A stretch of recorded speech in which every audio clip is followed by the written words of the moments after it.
Now, let me show you them up close and personal. Here's the Ghost. There's the Ghost. How cool is that? The Ghost is very clean. The pumpkin, it just has like some paint splatter on it and a little bit of wear. Condition is everything with these. Like I said, I paid $70 for both. Bottom line here is, if I don't sell them for my price, I'm going to keep them. That's it.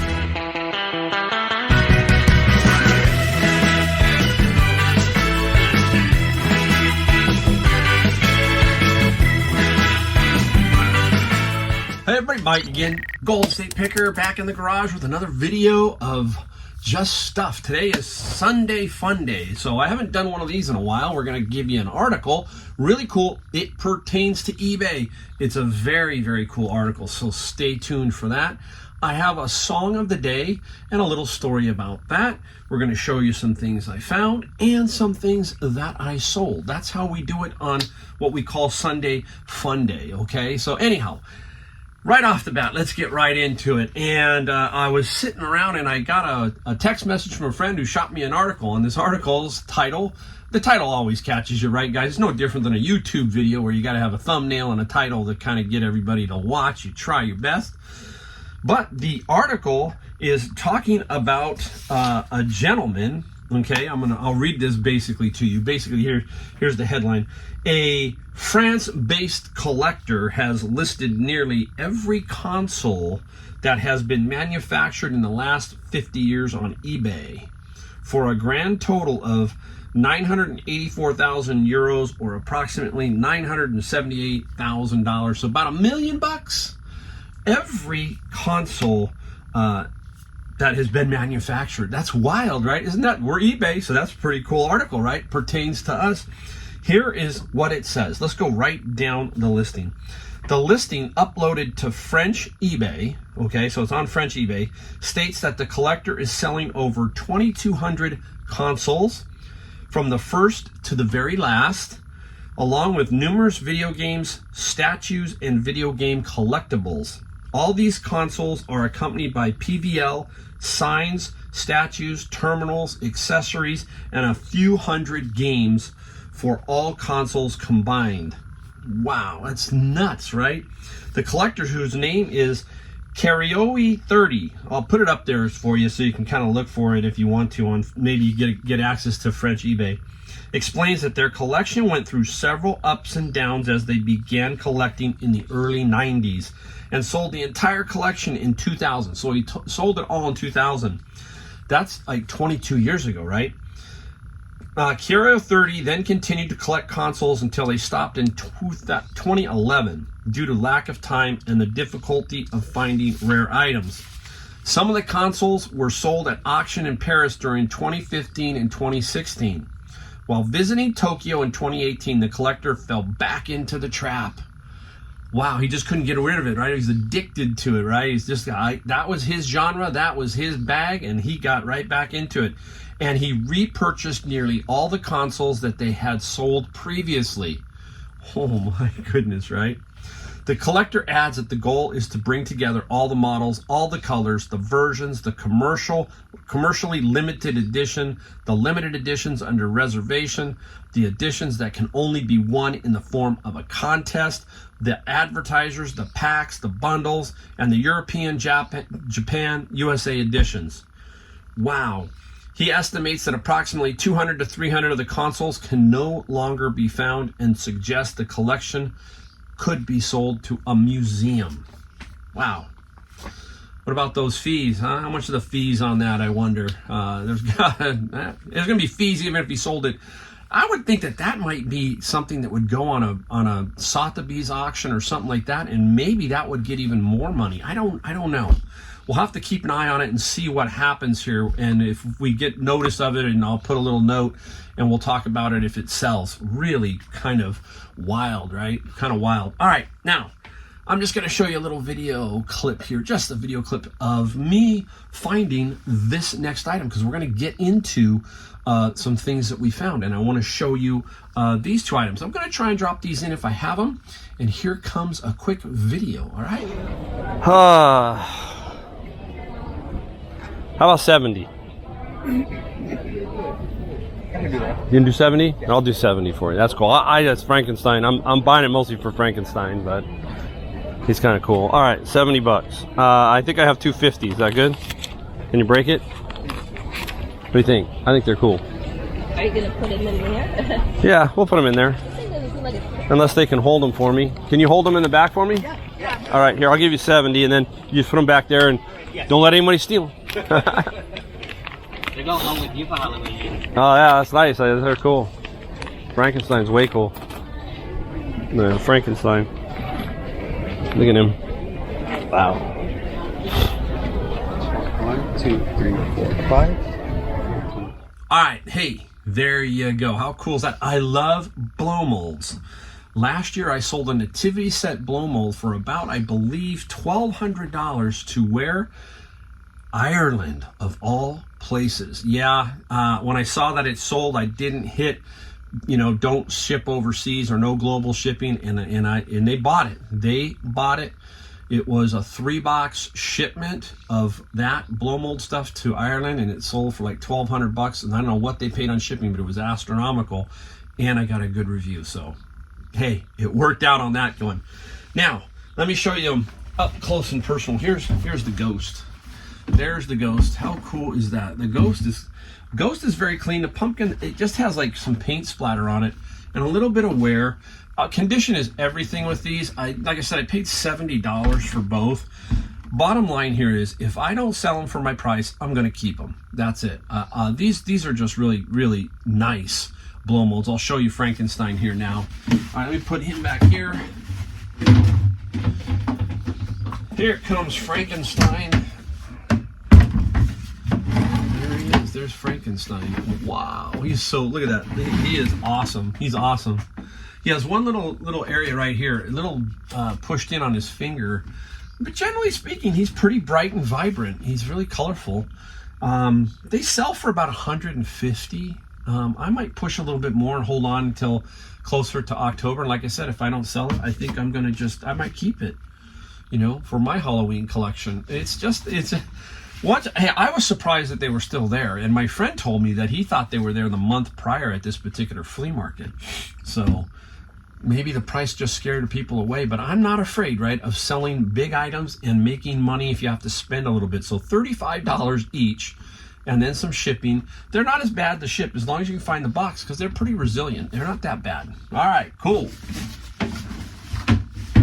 We'll leave Frankie right behind us here, right behind us. All right, let's get into some other things that we found. Let's go, spin around. I found this one on the way out. We stopped at a Goodwill after this particular flea market just to take a peek. Didn't find nothing fantastic, but this little guy here was $11. Paid probably about $4, maybe too much, but I said, what the heck, There it is. It's for your back. These little pins go into the back, and you are pressure points, I guess, right here. You can kind of see it, pressure points. You got to make sure all pieces are there, just like games, and they're all there, 16 of these, and they're different size pegs that go in at different angles like this. I'm just kind of giving you a general, guys. And then maybe you put your neck on there and get some pressure points. So it's called Phoenix Rehab System. There's a guy up there, I think, with it now for about $100 and something. What we're gonna do, we're gonna undercut that and make sure we sell it. So we'll probably sell it for about $75 to $85, hopefully. And we'll try and get rid of it. Might be a little long tail, but still, there is profit in that guy, right? All right, let's go right down here. Yeah, luggage. I couldn't pass this one up. This one was talking to me. This was a Savers find, paid $9.99 minus 20%. It is Samsonite, okay? It is a Samsonite. It's a little bit big, okay? The cosmetic cases do really well. Cosmetic cases. What is so cool is look at the interior on this, guys. They don't make luggage like this, right? This is super, super cool. And it folds, you take apart this piece here, fold it over. So now you got this upper section here. What's the upper section? It's got a little rack in it. See the little rack? Look at that. How sweet, huh? Yeah, I just love stuff like this. excellent. I remember using items like this, back in the 70s and 80s, obviously, right? But it's still a very, very cool piece, and it's in really, really good condition. I'm always thinking outside the box. That's what I like to do. This guy could be for a movie company. Who knows? And I don't know what we're going to get for it. But let's say between $75 and $125 plus some shipping. Pretty straightforward shipper. That's the other thing I like. As long as you can find the box, not going to be tough to ship, because these are got corners are protected. Should be a really, really nice little sale. I hope. Sale. All right. Now, let's go show you a book. I'm going to show you inside. My wife's actually helping me today. She's in there sorting. I got 4 bins of sci-fi books, and we're just sorting them by paperback and hardback. The hardest part of something like this is you got to kind of scan some of these books, or not scan, but some of them have the ISBN, and it's difficult. So you've got to kind of look them up on eBay, that kind of thing. And you got to try to find first editions in that. And I found a first edition. This is Philip K. Dick, and it's Ubik is the name of the book. First edition. It's a book club first edition. I'm going to put what it has sold for. I didn't sell it yet, but this is what it sold for. It's going to get about $100. That is the cost of one of my bins, one book. But again, I tell you, keep your eye out at flea markets, garage sales, and thrift stores for stuff like this. You never know when it's going to come along. It is basically what? It's great money. That's basically what it is. But I'll show you a picture of the separation. We're going to put them all. We put them all on tables, paperback to hardback, and then I'm going to lot those up, and they sell really well. So I just did a general count before she had most of it up. The paperbacks were at a minimum going to be over 250, I think, on just the paperbacks. So as far as the number of paperbacks, and this person threw away a lot of them in the bin. So there you go. All right. So that is the stuff that we found. That's all I'm going to show you that we found. I'm going to give you a quick song of the day.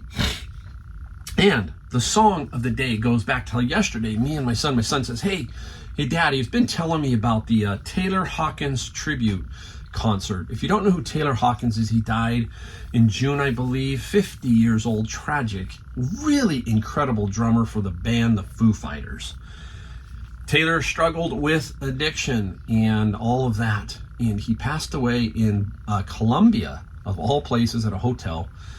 Died, and they did a tribute this weekend, and it was yesterday, and we were watching it on and off, and I was like, it was fascinatingly just great, because they had every drummer imaginable. Travis Barker was there, all kinds of just drummers. Roger Taylor's son, Roger Taylor's the drummer for the band Queen, his son was there. They brought out different singers to sing songs for the Queen. It was really, really cool, right? And anyhow, at the end they brought out Taylor Hawkins' son to play drums on the final song, and the final song was the Foo Fighters song. So that's the song of the day, and it's My Hero by the Foo Fighters and Dave Grohl and company, right? No matter what you think, sometimes the people, okay, they still are people.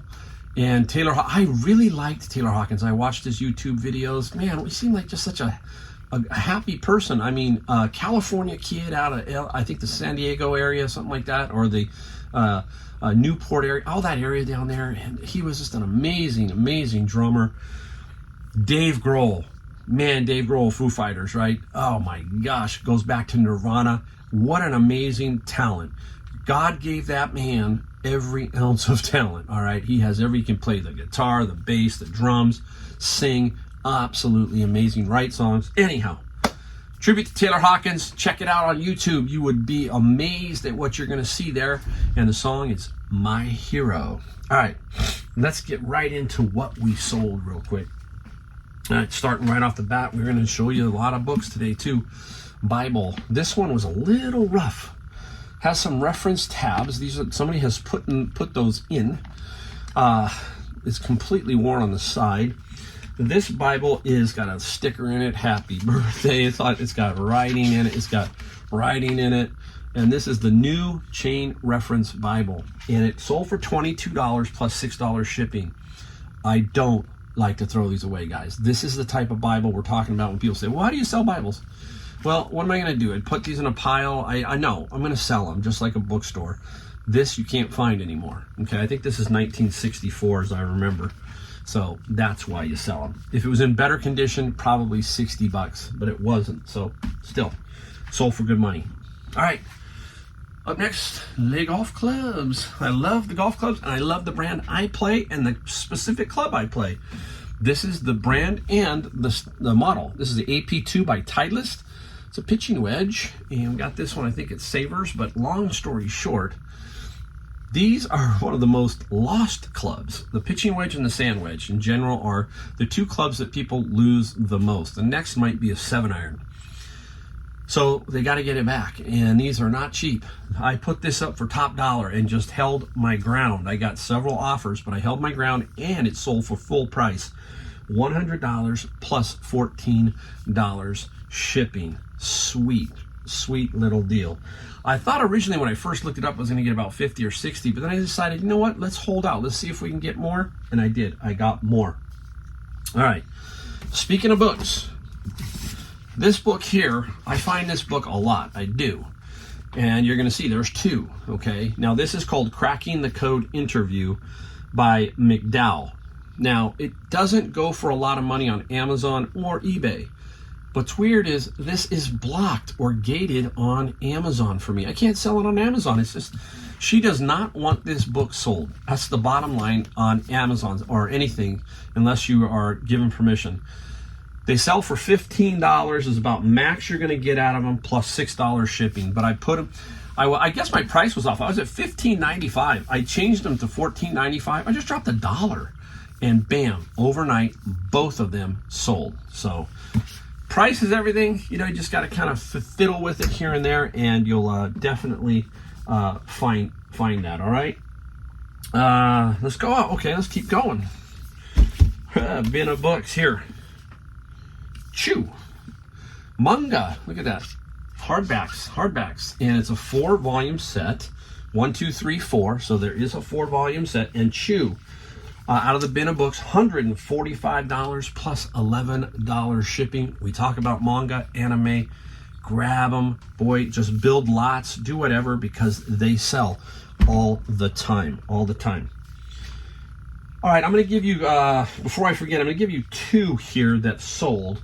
And I don't have them here, and they haven't been paid for, but they will be. They will be. Basically, I got to get it. I'm not going to pull him out. All right, here he is. This is Face Ripper, okay, the clown. And remember, I got this from my friend Roger, who basically, I'll fix that in a minute, basically who I was on the golf course. Remember, I was on the golf course, and I thrifted this off the golf course and told my friend Roger, buy them both for me. There was the Face Ripper clown and then the kicking legs, right? I think we paid $45 total. We paid $45 total for both. That guy, unfortunately, has some kind of gear mechanism that's sticking. It's like sticking a little bit. But we got $234 plus $70 shipping for that guy, okay? So even stuff that doesn't work, like that animatronic type stuff, they'll fix it and that kind of thing. So yeah, cool. Very cool. All right, the next thing, I don't have them here, but I'm going to show you it, is a set of International Collectors book set, again, out of the bin of books. Lot them up. People have collections. We've talked about this over and over. Decorators, people who have libraries in their home, they want to put a nice, massive collection up there. The one I think that's really cool is, I think it's the Easton Press Top 100 Books. That, if you can find that whole collection, can go for some serious, serious money. This set here is not like that, but it sold for $80 plus $20 shipping. Very, very nice there. All right, let's go right here. Again, this is something I found in the bin of books. And I find a lot of this sometimes. And this is software, Office Professional 2007. Remember, I find Adobe, I find everything like that. You've got to have the key to this, which is there. Now, you got to really pay attention on this software, guys. This is an upgrade to 2007. It's not the full version. The full version might get a little bit more, but don't discount that. There's still somebody who will buy this. The upgrade version sold for $20 plus $4 shipping. So if you pick this up for $1, let's say at a garage sale, and you sell it for 20 and you net 14, let's say, you 14 times your money. So yeah, it's not sexy, but it's still a solid amount of money. And at the end of the year, you add up all you made, divided by hours you worked, all that kind, you figure it all out. There you go. That's how you figure it out, right? Here's another one. This is a car manual. This is the car manual for the Mazda, I think it's the Mazda 3, okay, with the case. Somebody needs it. And this is a 2010 Mazda 3, but somebody still needs it. $18 plus free shipping. I'll take it all day long. Yeah, got it out of a bin of books. So if I net 12, I made 12. You gotta think, just keep it going, keep it going. All right, I got two more here, two more. We're moving right along, love it. All right, my friend Tyler had a storage locker and he sold me a bunch of Jim Shore. This was a tough one to sell because it's a little taller. It's 25 inches by Jim Shore. Really nice, nice Angel, 25 inches. And this guy sold, this lady sold for, I think it was, where is it? Jim Shore. It sold for $100 plus $50 shipping. Now, it's tricky to ship. It's tricky to ship because 25 inches, you can't just find boxes like that laying around. So I'm going to give you a little pointer here. This is what it's about, right? How am I going to ship that? How? Let me get the box. I'm going to marry two boxes together. I found this box, the one on the bottom. The one on the bottom is just not long enough, okay? Not long, ooh, wow, not long enough. So you just take another box about the same size, flip it over the top of it, and now you've got like a double box situation going. And it's really strong. So I'll make sure that the wing part, which is the most, part that can be most damaged, will be up on this double-ended side right here on this corner. So there'll be two corners here. And then I'll put the Angel at an angle so the wings will go corner to corner. And that will really give it some protection and put a lot of packing material. Pretty straightforward, not that difficult. So you got to kind of think, that's the key, right? Is I've talked about it over and over, is you've got to figure a way to do stuff like that. That's it. You go, wow, I'm afraid, how do I ship that? Now you got a little pointer. A lot of these. Same thing with the face ripper. Two boxes together. And there you go, right? And then you just pack everything inside that guy. Pretty straightforward. Pretty, it is. After a while, you'll get the hang of it. All right, one last item. I got this at the flea market, and I know I paid $25, I think, for this. I got it for $25. Beautiful camouflaged backpack. And this is by the company called London Bridge Trading Company. It's a ruck backpack. I'm not positive if it's military. I just am not. I think it's just made to look military. I got $125 plus $40 shipping. Again, really simple to ship this. I got boxes and boxes. You just kind of fold it up and put it in a box. And I got how much I get? $40 for shipping. I'll bet you I make 10 bucks on the shipping side. Probably $30 to wherever it's going. You hear me talk about that, right? Bubble wrap, everything, time, cost you money. So don't just give away shipping spot on. Try to make 5, try to make 10, that kind of thing. All right, guys, we'll see you in the next video. I'm hear my water being turned on by my wife, so running through the pipes. You might be able to hear that. But anyhow, hey, thanks again for watching. And hope you learned something from my video. And we will see you next time in the next video. All right, have a great day, guys.